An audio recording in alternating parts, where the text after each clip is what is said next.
Voilà, donc bienvenue à tous et à toutes. On est très, très heureux avec toute l'équipe de l'IFIPACA de vous accueillir pour cet après-midi des adhérents. Nous n'avons pas pu nous réunir dans une salle tous ensemble, c'est bien regrettable, mais on a la joie de pouvoir le faire de manière virtuelle pour une après-midi bien réelle de yoga.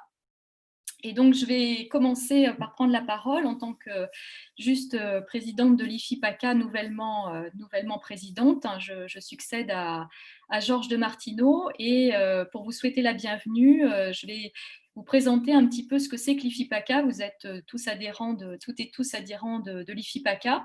Et donc, on se disait que ce serait une bonne idée de vous présenter un petit peu cette association. Donc, je vais partager mon écran.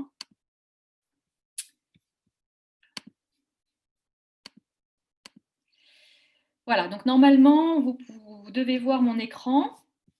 Vous pouvez toujours mettre vos petites vignettes un petit peu, sur le côté pour pouvoir bénéficier de l'écran total. Voilà.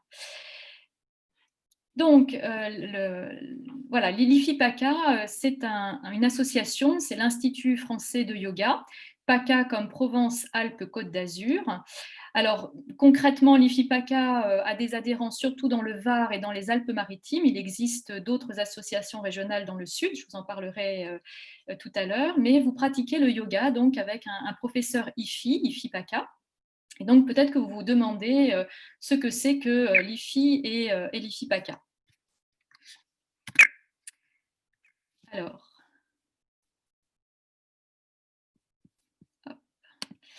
voilà, donc qu'est-ce qu'on fait quand on pratique le yoga avec l'IFI et avec l'IFIPACA? Le yoga de l'IFI, c'est comme ça qu'on l'appelle maintenant, c'est un yoga dont l'enseignement nous vient de Desikachar, dans le sud de l'Inde. Desikachar est le fils de Krishnamacharya, qui est un des plus grands yogis contemporains et qui a essaimé, enseigné à travers le monde. Et son fils Desikachar a passé les 30 dernières années avec lui, a reçu ses connaissances, a reçu son expérience. Et c'est dans cette lignée d'enseignement que nous avons tous été formés. Et que les formateurs de l'IFI continuent à former des professeurs. Le yoga de l'IFI, qu'est-ce que c'est? C'est un yoga qui se veut adapté à chaque individu selon ses propres particularités, que ce soit des particularités d'âge, de sexe, de forme physique, de morphologie, mais même aussi en termes d'aspiration, de disponibilité dans l'environnement où la personne habite, de style de vie, de culture. C'est ça l'esprit Vini Yoga, c'est-à-dire la capacité à adapter le yoga à chacun des individus, à ses besoins, à ses aspirations, à ses attentes. C'est un yoga qui est plus large, évidemment, que la pratique posturale. Et vous verrez que cet après-midi, justement, à travers les 3 ateliers que des professeurs vont vous proposer, eh bien, ça dépassera le cadre simplement des postures que vous avez l'habitude de pratiquer dans vos cours de yoga. Et dans notre yoga, il y a une très grande importance accordée au souffle. C'est sans doute la spécificité aussi de notre yoga, c'est cette importance accordée au souffle. Alors plus concrètement, l'IFI et l'IFIPACA, donc l'IFI c'est Institut français de yoga, c'est une fédération nationale dont le siège est à Paris, qui est membre de l'Union européenne de yoga et qui compte 14 associations régionales. Donc je parlais tout à l'heure du sud, de la région sud, sachez que dans le sud il y a 3 associations régionales, il y a l'IFI Sud, l'IFI Méditerranée et donc l'IFIPACA qui est la plus ancienne, d'où l'appellation de PACA. Elle a été créée il y a plus de 20 ans par Nathalie. Voilà. Donc, je crois que c'était 1996. Ça ne s'appelait pas exactement IFIPACA à ce moment-là. Mais voilà, elle pourra vous en dire 2 mots si elle veut. Voilà, c'est elle qui a créé cette association. L'objet de l'association, c'est de promouvoir l'étude et la pratique du yoga selon justement l'esprit Vini Yoga, hein, donc l'application appropriée du yoga qui tient compte du lieu, de l'époque, de la culture et des besoins individuels.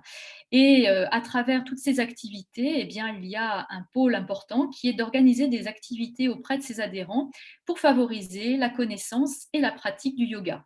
Alors j'en profite pour rendre les choses plus concrètes, puisque cette année, avec notre journée des adhérents, nous entamons une nouvelle année de yoga au sein de l'IFIPACA. Et d'ores et déjà, il y a des dates à retenir, hein, au moins 3, on espère plus, mais au moins 3. Le 31 janvier, il y aura un dimanche consacré à Anne de Bréilly, qui viendra, comme l'année dernière, intervenir autour d'un thème alors plus anatomique, donc on est plus du côté des postures. Les 27 et 28 mars, on accueillera Malek Daouk, qui est formateur à l'IFI et qui viendra nous parler de yoga et ayurveda. Alors il y a 2 dates, pourquoi? Parce que le samedi soir, il y a une conférence grand public, et puis le dimanche 28, il y aura une journée entière. Et puis le 21 juin, on prend date pour la journée mondiale du yoga. On espère pouvoir cette année organiser une séance sur la plage au lever du soleil, comme il y a 2 ans. Malheureusement, en 2020, cette séance a été annulée. L'IFIPACA, c'est plus de 450 adhérents. On espère encore plus cette année, malgré les conditions, évidemment. Hop, pardon. Et puis, parmi ces 450 adhérents, il y a 70 professeurs et puis il y a aussi 27 élèves en formation.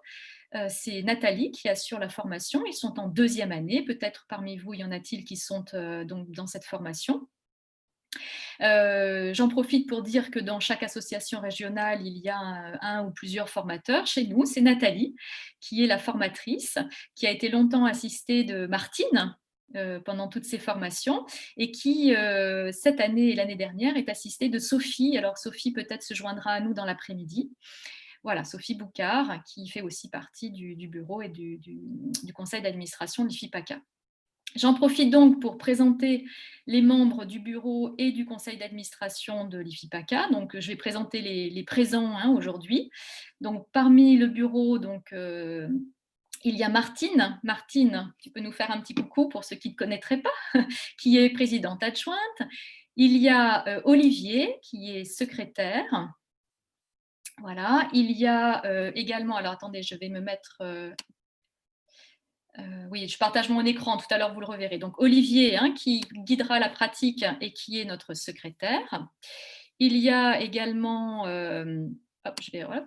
Il y a Joël qui est là, qui est notre trésorière, très importante Joël, voilà, notre trésorière.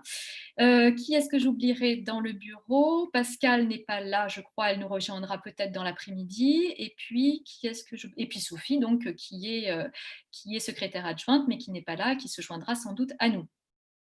Dans le conseil d'administration présent, il y a Elisabeth Meunier, voilà, et il y a également Christine Gossaume. Et puis évidemment, il y a Nathalie qui est notre pilier, voilà, qui est là. Qui est-ce que j'aurais oublié qui serait parmi nous? Bon, voilà, si je vois que j'ai oublié quelqu'un, je vous le dirai. Et puis, nous avons un site internet dont vous avez l'adresse qui s'affiche sur l'écran. Et puis le site de l'IFI, donc sur notre site, il y a des informations, des documents. Si vous êtes professeur, il y a un espace professeur où vous pouvez rentrer vos informations, vos cours, etc. Et puis nous avons un compte Facebook qui est animé par Georges de Martineau, et Sophie a créé une chaîne YouTube au nom de l'IFIPACA, et c'est sur cette chaîne que nous publierons les vidéos de cet après-midi.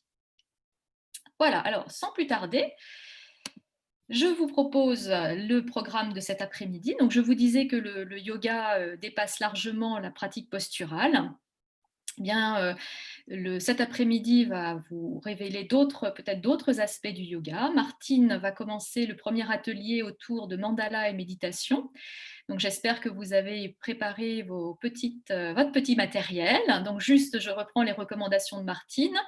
Dans un endroit au calme, soit sur une table, soit par terre, mais ça risque d'être un petit peu moins pratique. 1 ou 2 feuilles A4, des crayons de couleur, de quoi faire des cercles. Et puis, alors ça peut être un compas, des bouchons, voilà, vous avez encore le temps d'aller chercher tout cela.